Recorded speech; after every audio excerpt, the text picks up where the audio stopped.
Welcome to Ride it's me Mian Mazhar and Abdullah. आज अब्दुल्ला हमारे पास काफ़ी एक लंबी ब्रेक के बाद आए हैं। हमने कुछ 2-3 रिव्यूज़ बनाए हैं। अब्दुल्ला आज दोबारा back in the review. Today we are with Honda reborn. Abdullah आपको कुछ इसके मॉडल और स्पेसिफिकेशंस बताएंगे। तो ये जो अभी गाड़ी हमारे पास खड़ी है, this is the Honda civic reborn. और रीबॉर्न वैसे तो इसको पाकिस्तान में बहुत फेमसली इसको बोला जाता है रीबॉर्न। 2006 में इंट्रोड्यूस हुई थी और 2012 के मिड तक ये रही थी। उसके बाद नई जनरेशन आ गई थी। This is the 8th generation और ये 2012 मॉडल है जो हमारे पास अवेलेबल है। और इस कि जो अगर स्टार्ट पे चले जाएं तो ईगल आई के बाद ये वाली शेप आई थी। और इसमें जो ईगल आई में और इसमें डिफरेंस था, मेजर डिफरेंस तो एक तो शेप का था और दूसरा इसमें इंजन ट्रांसफॉर्मेशन भी हो गई थी। जो ईगल आई थी उसमें 1.6 आया था और इस पर 1.8 पहली दफ़ा होंडा ने इंट्रोड्यूस किया था। ये एक इसकी खासियत थी और प्रॉस्मेटिक ट्रांसमिशन के साथ इंट्रोड्यूस हुई थी। बाकी आई गेस ये काफ़ी वेल रिसीव की थी मार्केट में, बहुत ज़्यादा बिकने वाला मॉडल था ये उस वक्त। अगर हम देखें 2006 से 12 तक काफ़ी टाइम तक चला था ये। और still it's very popular due to its size, accessories like in this price bracket you can get sunroof, transmit automatic transmission। इसके अंदर आपको इस प्राइस ब्रैकेट में 2022 के अंदर प्राइस रेंज के अंदर आपको एक बूट वाली बड़ी गाड़ी एक लो प्राइस के अंदर अभी तक ये अवेलेबल है। और हमारे पास जो गाड़ी है it's very good condition vehicle. इसमें सिर्फ एक पीस पे कुछ स्प्रे है इस पे, अदरवाइज सारी गाड़ी ओरिजिनल है हमारे पास। और टायर्स तक इसमें बड़े ब्रांड न्यू डले हुए हैं। यस, और टायर्स इसके एडवन डी बी डले में, I believe Yokohama Advan D B. Yes. इसके इंटीरियर की आपको अभी पिक्चर्स दिखाएंगे, वीडियोस दिखाते हैं। बहुत कम गाड़ियां हैं जो इस कंडीशन में 12 मॉडल के अंदर अभी तक अवेलेबल है। तो वेरिएंट्स को डिस्कस करते हैं। इसमें मेरे ख्याल काफ़ी ज़्यादा वेरिएंट्स थे। वीटीआई में ओरियल मैनुअल भी आती थी, Oriel hard cross. Top manual, Oriel PT UG. 2006 के अंदर होंडा ने मैनुअल गाड़ी भी इसमें इंट्रोड्यूस कराई थी जो बिल्कुल कि उस ज़माने में शायद चलती थी। बिल्कुल। बट फिर उसके बाद तो अभी मैनुअल वेरिएंट आना ही बंद हो गया इसके अंदर। इसमें ओरियल मैनुअल था, वो भी किसी हद तक पॉपुलर था उस ज़माने में। और दिस वन इज़ ओरियल प्रोस्मेटिक, टॉप ऑफ द लाइन। और अगर इसका कंपैरिजन हम इसके जो इससे पहले वाला मॉडल था जिसको कि सीएफ बोलते थे और टेक्निकल लैंग्वेज में, और फिर ये रिबॉन आया था, तो इसको टोटली रिबॉन बोला गया था कि दोबारा से ये रीबॉन। उसकी रीज़न ये थी कि इसकी शेप जो है वो टोटली चेंज कर दी थी। पुराने मॉडल से इसकी लेंथ विड्थ बढ़ा दी, इसको खूबसूरत बना दिया ज़्यादा, इंजन पावर इसकी बढ़ा दी। और पिक काफ़ी इंक्रीज था इसका, टॉर्क फिगर्स वगैरह। ये रीज़न थी कि ये गाड़ी बहुत ज़्यादा पॉपुलर हुई, फिर एकदम से होंडा को इससे बूस्ट मिला। और फिर उसके बाद फिर सारे बड़े साइज़ आने शुरू हो गए इसमें, बॉडी वाइज भी और यप। इंजन साइज़ भी। तो ये भी एक बहुत बड़ी रीज़न है इसके मार्केट में स्टिल अपनी जगह एग्जिस्ट करने के लिए, अपनी एग्जिस्टेंस को कायम रखने के लिए, ये भी एक बहुत बड़ी रीज़न है। अच्छा, और इसमें एक और चीज़ जो प्रीवियस मॉडल्स में आज तक नहीं आई थी, this was the first car to have a cockpit style interior. Reborn में उसने इंस्पायर्ड थी रीबर्थ से। रीबॉर्न के बाद रीबर्थ में इंस्पायर हो गया था, फीचर्स थोड़े से ऐड हो गए और थे। ड्यूअल मीटर्स कर दिए थे, ड्यूल वो भी एक मीटर्स। अच्छी डिफरेंट चेंज थी इसके अंदर। तो प्रीवियस मॉडल में वही सिंपल मीटर होता था और इसमें कॉकपिट स्टाइल डिजिटल मीटर दे और दिया था। फर्स्ट टाइम इसमें उन्होंने ड्यूल एग्जॉस्ट दिया था जो कि बड़ा एक यप। लोग उसको डिस्कस करते थे कि ये 1.8 के इंजन के अंदर ड्यूल एग्जॉस्ट आ गया तो ये बड़ी पावरफुल इंजन आ गया। जो कि बाद में होंडा ने वो सिंगल एग्जॉस्ट के साथ वही 1.8 की गाड़ियाँ आ गई। एनीवेज, इसके इंटीरियर में हम कुछ चीज़ें देखते हैं अभी।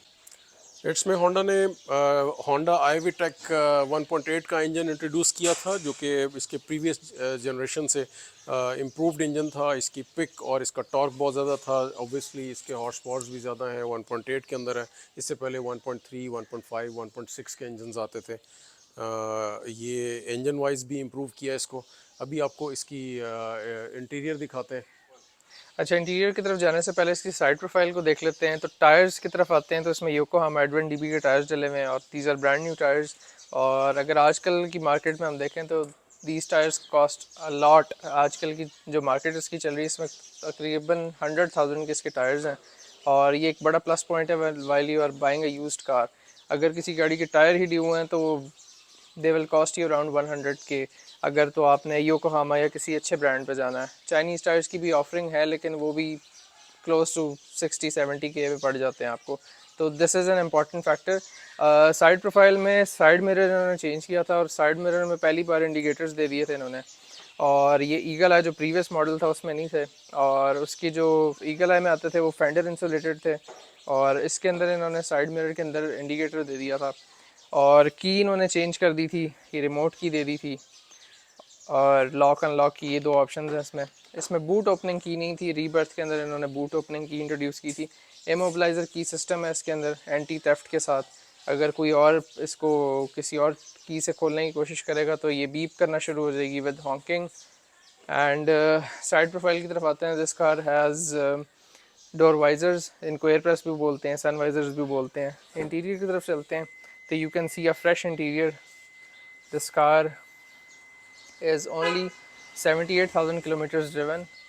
एंड इसकी आप दिखा दें साइड डोर कार्ड्स वगैरह एंड एवरीथिंग। इंटीरियर की तरफ चलते हैं तो this car has dual meter, RPM meter के साथ है, और डिजिटल इसके अंदर है। एंड 2012 के अंदर अगर हम चले जाएं तो इसमें ये स्टीयरिंग व्हील होंडा ने जो है वो चेंज कर दिया था। इसका जो स्टीयरिंग व्हील था वो स्टिच्ड आ गया था, थोड़ा सा डिफरेंट कर दिया था इसको रेजन के साथ। और नेविगेशन सिस्टम इसमें ऑप्शनल आया करता था तब भी, और खैर अब तो एक्स तक भी इन्होंने ऑप्शनल रखा था, इसको एडिशनल ऑप्शन होती है होंडा की तरफ से, लेकिन इसमें ये जेन्युइन नेविगेशन सिस्टम इंस्टॉल्ड है। और ये बैक व्यू कैमरा के साथ आता है, ये बैक व्यू कैमरा के साथ आता है ओरिजिनल। इसकी एसी की अगर हम बात करें तो एसी की कूलिंग तो अच्छी है, लेकिन इसके अंदर एनालॉग क्लाइमेट कंट्रोल एसी आता है, इसमें डिजिटल नहीं आता। जो जापानीज़ मॉडल आता था उसमें डिजिटल क्लाइमेट कंट्रोल की ऑप्शन थी, लेकिन इसमें एनालॉग क्लाइमेट कंट्रोल की ऑप्शन है। और गियर की तरफ आ जाए तो दिस इज़ अ प्रोस्मेटिक ट्रांसमिशन। इसकी गियर की रेजिंग देखें आप, दिस शोज़ की गाड़ी काफ़ी कम चली हुई है, लेस ड्रिवन है। एंड ये इंटीरियर ओवरऑल देखें इसका। ऑप्शंस की तरफ चलते हैं तो इसमें एक बड़ा कूल फीचर है जो मुझे आजकल बड़ा आई कैन से मुझे ये चीज़ पसंद है। I don't know why Honda ने ये चीज़ इसको ख़त्म कर दिया है।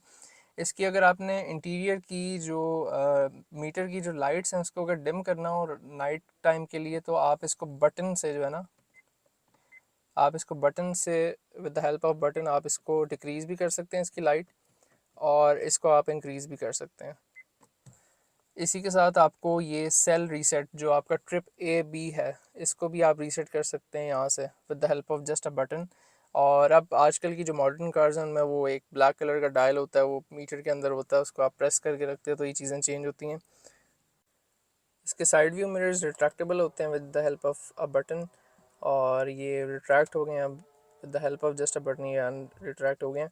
और ऑटो की ऑप्शन है इसमें, और ये लॉक अनलॉक का फीचर है जो कि इन्होंने इसके अंदर ही डोर कार्ड के अंदर ही दे दिया। बाकी आपके पास ये पावर मिरर्स की ऑप्शन है लॉक अनलॉक की। एंड इस गाड़ी की सेफ्टी फीचर्स की अगर हम बात कर लें तो this car has dual SRS air bags, और ये प्रीवियस मॉडल से एक इम्प्रूव्ड एडिशन था। एयर बैग्स इसमें आगे थे, ईगल आई के अंदर आपको एयर बैग स्टैंडर्ड नहीं मिलते थे। This car was the only one Honda civic जिसमें इन्होंने ड्यूल एसआरएस एयर बैग्स दे दिए थे। और एक और जो सेफ्टी इसका फीचर है उसमें एबीएस ब्रेक्स आ गई थी। जो प्रीवियस जनरेशन थी उसमें 4 व्हील डिस्क ब्रेक्स होती थी, this car was the only one introduce जिसमें आपको ABS ब्रेक्स आ गई थी। ABS brakes is anti lock braking system. While buying a use रीबॉन आपको नेविगेशन सिस्टम ओरिजिनल ज़्यादा देखने को नहीं मिलता। लोग एंड्रॉयड लगा देते हैं जस्ट बिकॉज कि उनके ज़्यादा यूज़ होने की वजह से वो नेविगेशन सिस्टम मेल फंक्शन कर जाता है या ख़राब हो जाता है। और इसमें इस तरह के कई जो ये ये चीज़ें जो थी इसकी प्लास्टिक पार्ट्स ये मिसिंग हो जाते हैं, टूट जाते हैं, या what ever they do with the car. तो दिस शोज़ कि this car is pretty well kept. इसमें कंपार्टमेंट्स काफ़ी ज़्यादा हैं। इसमें ये आपको कंपार्टमेंट आर्मरेस्ट मिल जाता है, और ये आपको कंपार्टमेंट मिल जाता है स्टोरेज। और इसमें एक और बड़े मज़े का फ़ीचर है कि इसमें ये कप होल्डर्स ऐसे निकलते हैं, ये कप होल्डर्स की ऑप्शन है आपके पास। अगर इधर आ जाएं तो आपको ये भी एक स्टोरेज कंपार्टमेंट मिल जाती है, और इसके अंदर भी आपको स्पेस मिल जाती है। ये डैशबोर्ड में भी इसकी स्पेस है काफ़ी। तो you have plenty of space, आपको कप होल्डर्स की ऑप्शन है यहाँ पे, आप डोर्स के अंदर आप बॉटल्स भी इवन रख सकते हैं। अच्छा, हेडरूम और लेग रूम पिछली जो रेयर कैबिन है वो काफ़ी कंफर्टेबल है और लॉन्गर जर्नीज़ पे आई कैन से काफ़ी कंफर्टेबल है। न्यूअर जनरेशंस की तरह इसमें यहाँ पे ये luckily this is flat bed, यहाँ पे हम्प नहीं है नीचे, जो नए वाले मॉडल्स हैं उनमें अब हम्प आने लग गया एक रेयर एसी वेंट्स की वजह से। और ये इसके साथ अगर हम देख लें तो कप होल्डर्स के साथ आर्मरेस्ट है। अच्छा, reborn was the only model जिसमें रीडिंग लाइट्स बहुत ज़्यादा थी। ये यहाँ पे भी आपको रीडिंग लाइट्स मिल जाएंगी, यहाँ भी मिल जाएंगी, ये भी लाइट्स हैं आपकी रीडिंग, आगे फ्रंट पे भी हैं। तो रीडिंग लाइट्स बहुत ज़्यादा जर्मन गाड़ियों की तरह इन्होंने यूज़ की थी इसके अंदर। ये आपके पास एक स्पेस है, अगर आपने 3 kgs तक आप इसमें जो है ना कोई भी शॉपिंग बैग आप हैंग कर सकते हैं। ये एक अच्छा फीचर है जो अब नए जनरेशन में किसी में भी नहीं है, ना रीबर्थ में ना एक्स में। अच्छा, इसकी बैक की तरफ आते हैं तो you got very nice decent tail lights, और ये काफ़ी मॉडर्न थी उस टाइम के लिहाज से, स्पोर्टी लुक थी काफ़ी गाड़ी की। इसके एरोडायनामिक्स बहुत अच्छे थे इस मॉडल के अंदर। और VTI की ओरियल की बैजिंग है, IV टेक। इसमें ड्यूल एग्जॉस्ट सिस्टम आया था जो कि अब नई जनरेशन में जो RS वर्जन होते हैं उनमें सिर्फ ड्यूल एग्जॉस्ट आता है, वरना 1.8 जो होती है उसमें नहीं आता। और प्रॉस्मेटिक की बैजिंग है, दिस कार इज़ ओरियल प्रॉस्मेटिक, जो top of the line variant आता है ये वो वाली गाड़ी है। बट फैब्रिक सीट्स के साथ UG नहीं है। वैसे honestly UG I don't think so, reborn में मैंने बहुत कम देखा है, काफ़ी कम ये ऑप्शन उस वक्त सेल हुआ था। रेयर कैम आता है, स्टैंडर्ड आता है, अगर आप नेविगेशन की ऑप्शन लेते थे तो इसमें आपको रेयर कैम स्टैंडर्ड मिलता था। इसकी boot space as good as जो जितनी भी अब नई वाली जनरेशन है इसकी सिविक, ऑलमोस्ट उतनी एम्पल स्पेस है और कोई ज़्यादा फ़र्क नहीं है, ना ज़्यादा बड़ी है ना ज़्यादा छोटी है। स्पेयर व्हील इसमें आता है और this car has untouch spare wheel and tools, बाकी नेसेसरी जो इमरजेंसी पर्पसेस के लिए आपको यूज़ होते हैं वो टूल्स हैं इसके अंदर। बाकी overall this is a nice car in this budget, आजकल के टाइम्स में जहाँ गाड़ियाँ pretty I can say pretty much expensive cars these days, तो इस प्राइस ब्रैकेट में ये काफ़ी अच्छी गाड़ी है अगर आपने सनरूफ को एंजॉय करना है और 1.8 इंजन को एंजॉय करना तो।